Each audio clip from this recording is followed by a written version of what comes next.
Bon dia, benvolguts oients d'Onavilles. Em dic Josep Prades i amb aquesta locució inicio la meva col·laboració en aquesta emissora.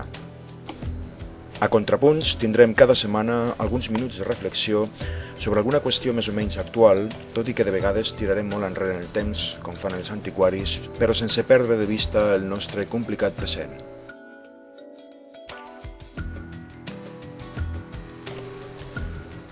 Avui, indubtablement, toca parlar de l'escola que ha començat aquesta mateixa setmana.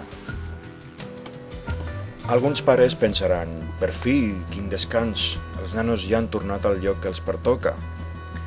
Els mestres també pensaran, ja hi som, una altra vegada al front de batalla. Doncs sí, tornem-hi, ja ha començat el curs. Una vegada un jovenet va escriure al Facebook una pregunta, a veure si algú li responia. I va preguntar, per què serveix l'escola? Ja podeu imaginar que les respostes que va rebre dels seus amics eren totalment esbojarrades, totes li van donar. Algú va escriure, cada dia em pregunto per què serveix l'escola i encara no he trobat una resposta clara. Jo també li dono moltes voltes amb aquesta qüestió. Penso que l'escola hauria de servir per donar-nos eines, per conèixer el món i saber conduir-nos per la vida. L'escola ens ha de donar una formació bàsica que es complementarà amb els valors que ens dona la família. I amb això hem de superar els obstacles de la vida adulta. Potser esperem molt de l'escola i de les aportacions educatives de la família, però només cal que ens mirem superficialment les estadístiques dels resultats acadèmics dels joves per sentir-nos molt pessimistes. Sembla que els joves ja no senten cap motivació per les coses de l'escola i que l'escola ja no pot competir amb les pantalles dels ordinadors, els mòbils i la televisió per motivar els joves vers l'aprenentatge. Per exemple, els interessa força llegir i escriure missatges de mòbil, però no llegir llibres.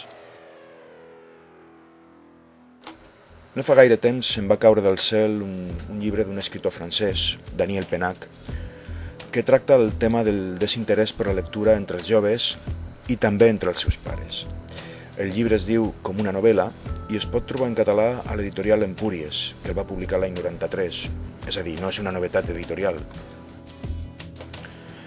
El bo d'aquest llibre, exquisidament escrit, són les propostes que fa per aconseguir que els joves s'interessin per la lectura. En Pennac diu que els millors llibres que ha llegit no venien de l'escola, sinó de fora, i que això ens passa gairebé a tothom. No sé què en pensareu, però estic molt d'acord amb ell. A l'escola em varen fer llegir llibres mediocres, al gust dels programadors oficials, llibres avorrits, i els millors llibres que he llegit els vaig trobar a l'atzar, també al preu de llegir molts altres de dolents. Ara penso, es pot arribar a canviar això? Que l'escola pugui estimular la lectura entre els infants i els joves? Doncs sí, però només si l'escola s'obre a la innovació i a la creativitat i es despenja de la comoditat dels programes. En Pennac proposa una cosa ben singular i poc ortodoxa, que els pares i els mestres llegeixin als seus fills i alumnes els llibres que més els hi han agradat, com si els contessin un conte, i sense demanar res més a canvi que els escoltin en silenci.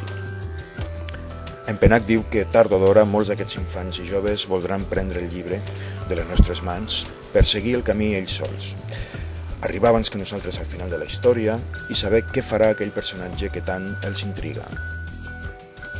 No sé si tots els mestres estaran disposats a fer això. Jo de moment he conegut un que sí, i m'ha agradat moltíssim. Però i els pares? Què poden fer els pares?